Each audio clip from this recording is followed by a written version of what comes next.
गरम दिन आसला मात्रे किछि ठंडा ठंडा पीवा को आम समस्त को बहुत इच्छा होता है। आ से शरबत जदि पूरा रिफ्रेशिंग घर तैयारी होइथिबो ताहले तार स्वाद द्विगुण बढ़ी जाए। सेति आज मु नेकी आसीची कंचा आंब शरबत, से भी बिना चीनी रे, बिना गैस जळै कि बिना फूड कलर रे बनेबा, जहा कि बहुत शीघ्र रेडी हो जिवो। ता छडा आकु थरे पीले पूरा खरा दिन एमिति शरबत पीवा को आपन को सब बेले इच्छा हबो। सेतिपई बनेबा प्रोसेस को पूरा देखंतु। जदि भल लागिबो वीडियो को लाइक करिवे, चैनल को सब्सक्राइब करिवे, आ पाखरे जो बेल आइकन अछि ताको क्लिक करिवा को जम्मा हेले भूलिबेनी, आ मते कमेंट करिवा को भी भूलिबेनी। नमस्कार, आनंदभोजन चैनल को आपण मानको बहुत बहुत स्वागत करूची। बिना चीनी रे ठंडा ठंडा कंचा आंब शरबत बनेबा पई प्रथमे हमको दरकार कंचा आंब। सेतिपई मु एठी गोटे मीडियम साइज रो कंचा आंब नेची।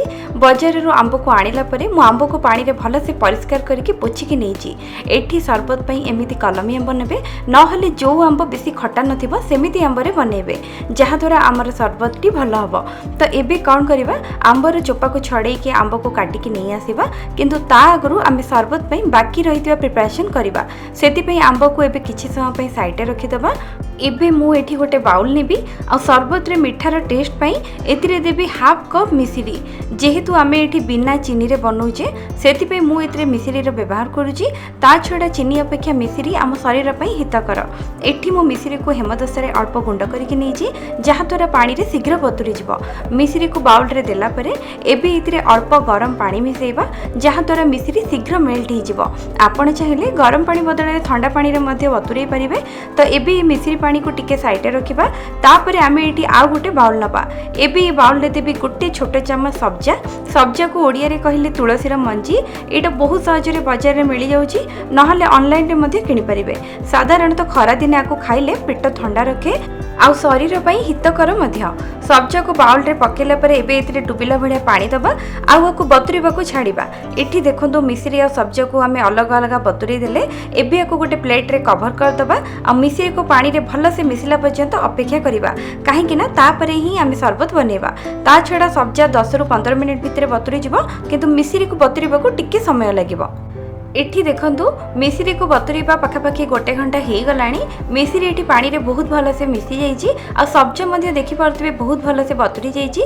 एबे आमे कोन करिबा ना, मिश्री पानी को गोटे स्टेनर रे भल से छाणी दबा, ताकि मिश्री रे जहा थिबो से अलग हो जिवो। एठी देखि पारथिबे छाणीला बेले मिश्री रु केमिति सुता बाहरिछि, सेति पय मिश्री पानी को छाणीबा एठी निहाती दरकार। एबे आमे मिश्री पानी रे बतुरी थिबा सब्जा को भी ता सहित मिसेई दबा, आ ये बाउल को 15 रु 20 मिनिट पय फ्रिज रे रखिबा, ताकि पानी अल्प ठंडा हो जिवो, जहा द्वारा शरबत पीवा को भल लागिवो। वीडियो को आगु को नबा आगु आपण मानकु बहुत बहुत अनुरोध, जदि आज रे शरबत रे रेसिपी आपण मानकु भल लागुची, वीडियो को लाइक करंतु, चैनल को सब्सक्राइब करंतु। भितर एठी देखंतु मु आंबर चोपा को छड़े की ताको छोटे छोटे पीस रे काटी की नहीं आसीची। ता सहित एठी अल्प किछि पुदीना पत्र मध्ये आनीची, पाखापाखि 4 मुठा भलिया हबो। प्रथमत पुदीना पत्र रो बास्ना ए शरबत रे बहुत भल लागिवो, आ शरबत रे गोटे बहुत बढ़िया रंग मध्ये दबो, जहा द्वारा आमे इतरी कोनोसी प्रकार रो आर्टिफिशियल कलर रे यूज करबानी। आ सबटु बड़ कथा, पुदीना पत्र हम शरीर पई बहुत हेल्दी। तो एबे कौन करिबा, गोटे मिक्सी रे छोट जार नबा, आउ इतरे सबु तक कटा आंब आ पुदीना पत्र को देई दबा।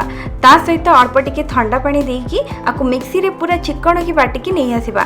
एठी देखंतु मु बाटी की नहीं आसीची। जदि आपन को टिके राग राग भल लागे, ताहले इतरे गोटे कंचा लंका मध्ये बाटी परिबे, बहुत बढ़िया टेस्ट आसीबो। एठी देखंतु केते सुंदर कलर आसीची, ता सहित केते चिकन की बाटी मध्ये होईची। तो एबे कौन करिबा, आमी जो मिश्री पानी को फ्रिज रे रखिथिले ताकू नहीं आसीबा। आनिला परे आंब आ पुदीना पत्र रो बटा को ए पानी सहित मिसेई दबा। मिसेला परे आकु चामच रे भल से गोळेई दबा। एबे चलंतु आकु ग्लास रे सर्व करिबा। केमिति करिवे चलंतु आकु देखि दबा। सेति पई देखंतु मु एठी दुईटा काचो ग्लास नेजी, गोटे गोटे ग्लास रे 2 बड़ चमच भलिया ए शरबत रो मिक्सचर को देबी। ता सहित एतिरे आधा चमच भलिया चाट मसला पकेबा। आपण चाहिले आ जगह रे सादा लूण मध्ये पके परिबे। ता परे एतिरे दरकार अनुसार पानी मिसेबा। आपण चाहिले पानी जगह रे सोडा मध्ये मिसेई परिबे, आहुरी टेस्ट बढ़िबो। जेहेतु मो पाखरे एबे नथिला, सेति पई मु एतिरे सादा पानी मिसेइची। एबे एतिरे अल्प टिके काटी के रखिथिबा कंचा आंब पकेबा। ता ऊपर 2टा आइस क्यूब मध्ये दबा। एबे नियंतु रेडी ही गला पूरा ठंडा ठंडा रिफ्रेशिंग कंचा आंब शरबत। देखिले ना आकु बनैबा केते सहज आ पीवा को बहुत ही टेस्टी आ पूरा रिफ्रेशिंग। थरे आकु बनै की पीले पूरा खरा दिन पीवा को इच्छा करिवे। आशा करूची आज रे सरबतर रेसिपी आपण मन को भल लागिथिबो। जदि भल लागिची वीडियो को लाइक करंतु, चैनल को सब्सक्राइब करंतु। आज पई एतिकी रहउची, धन्यवाद।